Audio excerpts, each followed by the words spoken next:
Assalamualaikum warahmatullahi wabarakatuh.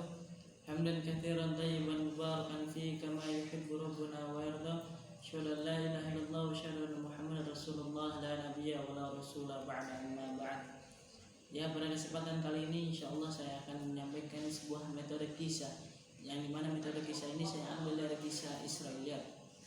Suatu ketika di suatu perkampungan Bani Israel, nah ini sangat terkenal dalam ahli ibadah, yaitu namanya Juraid, yang dimana kisah Juraid ini sangat kita dengar setiap hari untuk bisa mengambil hikmah pelajaran yang kita dapatkan dalam kisah Juraid ini, yaitu ketika Juraid ini membangun suatu ibadah di pertengahan kampungnya dan sangat kusuk dalam ibadahnya. Suatu ketika ibunya datang memanggil anaknya, Juraid, Juraid. Suatu ketika Juraid ini menghadapi dua masalah, yaitu apakah saya penting memanggil panggilan kedua orang tua saya atau saya melanjutkan sholat saya. Maka Juraid ini melaksanakan, tetap kokoh dalam pendiriannya, itu melanjutkan sholatnya. Terus hari kedua seperti itu, dan hari ketiga seperti itu.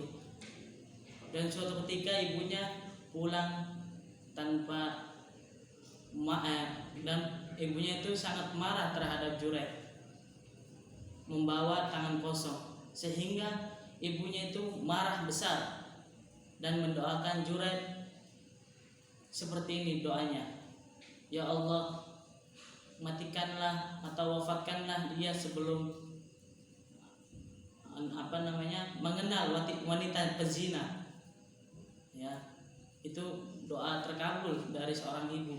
Maka hati-hati dalam seperti hal itu, ayo ikhwah. Ya, perlu kita perhatikan. Emang masalah sholat ini sangat begitulah penting, tapi ketika ada panggilan ibu, kita harus memenuhi panggilannya. Maka dari itu penting, ayo ikhwah. Dan kita lanjutkan lagi. Suatu ketika Juraid ini sedang dalam ibadah, melaksanakan sholat sunnah seperti biasanya.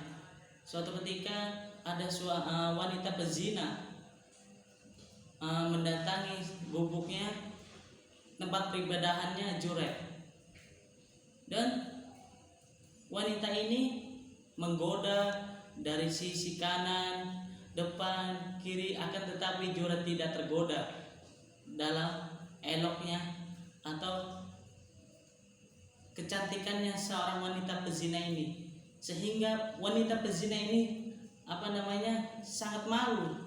Maka dari itu wanita pezina ini langsung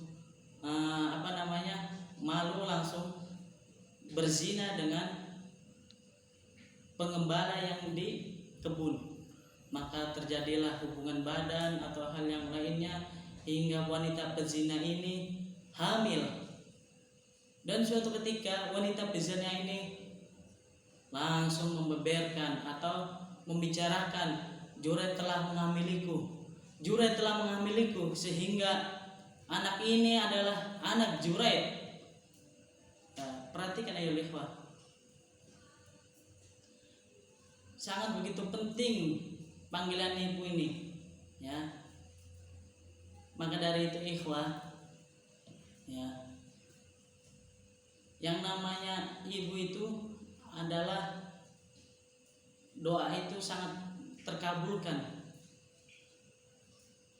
Maka dari itu wanita pezina ini melahirkan atau menuduh Juraid ini berzina dengannya, sehingga Juraid ini sang raja ini sampai kabar ini sampai terdengar oleh sang raja, sehingga raja memanggil Juraid dengan diseret, dan warga warga di situ langsung marah-marah, langsung membakar gubuknya, tempat peribadahannya Juraid. Dan Jurat langsung memanggil wanita pezina ini hingga anaknya ini dengan izin Allah, biidznillah, siapa yang melahirkanmu? Langsung anak ini langsung seketika biidznillah dengan izin Allah langsung berbicara, saya sesungguhnya anaknya pengembala, bukan dari Jurait, hasil perhubungan Jurait. Sehingga para penduduk setempat sangat malu terhadapnya. Maka begitu penting ayo ikhwah, ya, doa seorang ibu itu sangat ijabah, ya. Apalagi zaman sekarang seperti ini. Maka hati-hatilah terhadap doa ibu. Apalagi jangan sampai ibu itu marah terhadap kita. Lanjut, sampai suatu ketika penduduk setempat langsung membuat tempat peribadahan dari sebuah emas, sehingga Jurat ini dia langsung menolaknya, tidak usah bikin gubuknya tempat peribadahan saya seperti semula, ya seperti itu. Hikmah dalam cerita ini yang pertama adalah panggilan seorang ibu itu sangat penting daripada sholat kita. Apalagi itu sholat sunnah, maka kita lebih mengedepankan panggilan ibu.